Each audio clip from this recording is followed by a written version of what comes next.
Hey there, welcome to the installation of the StatTrak DIY edition. In this video, we'll go through on how to properly install this on your replica and all the different ways you can power it. So inside the kit, you will obviously get two different mounting brackets. One is for an M-lock and the other one is for a picketing rail. It should fit on pretty much any replica out there. That's that.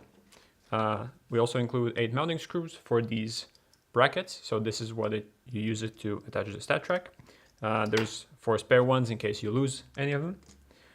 And then here's the StatTrak itself, and the DIY edition comes with bare wires. So we'll have to figure out how do you want to power this and how to connect it. And obviously here's the battery wiring kit, and here you will find 2 different cable harnesses for LiPo batteries, some heat shrink with solder inside them. The only other tool for this installation you'll need is either a blowtorch, or if you don't have one, you can probably use a lighter just as well. So let's get started. The first thing we need to do is we need to figure out what gun are you going to be using this on and how you're going to power it. If you're planning on using the StatTrak mainly on a single gun, and if it's an AEG gun, then you're in luck. It's going to be probably very easy to figure out the wiring for you. As an example, let's take the most basic platform, which is a standard AEG M4 platform.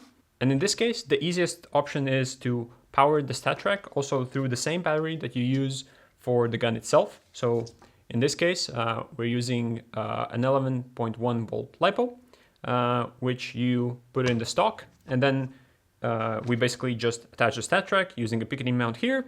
And we'll only need to wire the cable to the backside and link it up with one of the harnesses. This will also have the benefit of monitoring the battery level on this battery, so you don't run out in the middle of a fight.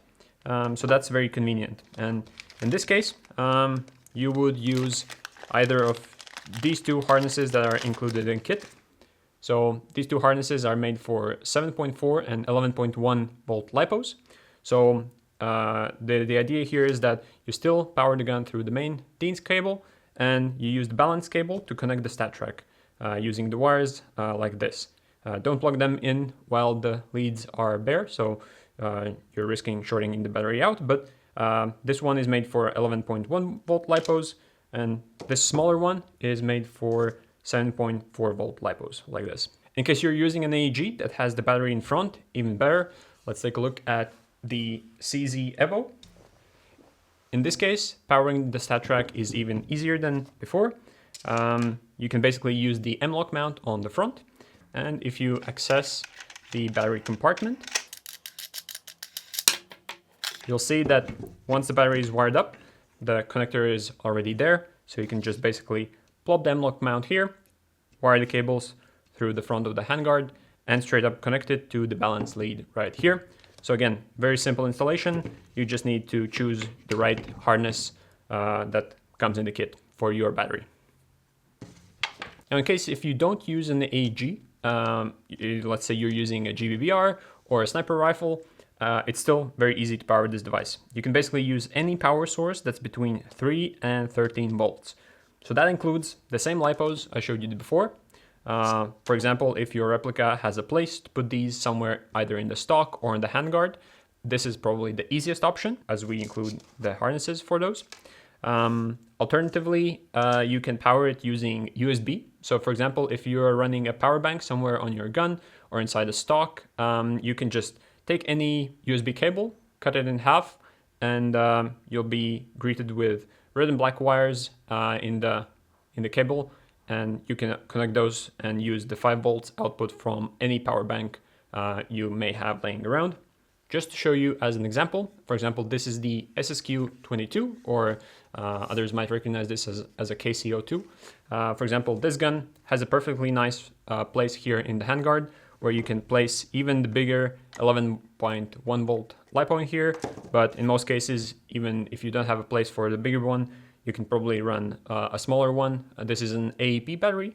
You can easily fit that in either in the grip, or if you have a different buffer tube, you can fit that there. Or for example, in the case of a sniper rifle, here is an SSG-10, and same scenario here. You can have either the small LiPo somewhere in here in the middle. You might need to drill like a small hole to wire the wire from the StatTrak, but you can easily mount it either on the Picatinny rail, wired through here, or most snipers have empty space here in the back. So there's a good chance you can remove this back piece and just insert any battery you want, even the power bank. Maybe you're already running one for your cameras or other gear. So there's many different options on how to power it up. But in case you're switching replicas frequently and you want to transfer the StatTrak between different devices, one of the cleanest solutions, but one that requires a little bit more skill, is using a cheap peg box like this. You can either buy a dummy one and put either one of the small batteries inside that one, or you can get a functional one like this one. For example, this one was previously one with a laser. I removed the laser and opened it up and rewired the battery so that instead of a trigger button, it powers the StatTrak using this cable right here. This is just a cutoff trigger cable, and again, it has only 2 wires. Just make sure that they are the correct polarity. So in case you want to go this route, you'll probably need the soldering iron and some other tools, but it's fairly straightforward and you can probably do it in like 10 minutes time. Just check the video down below and you'll see all the details on how to do this as well.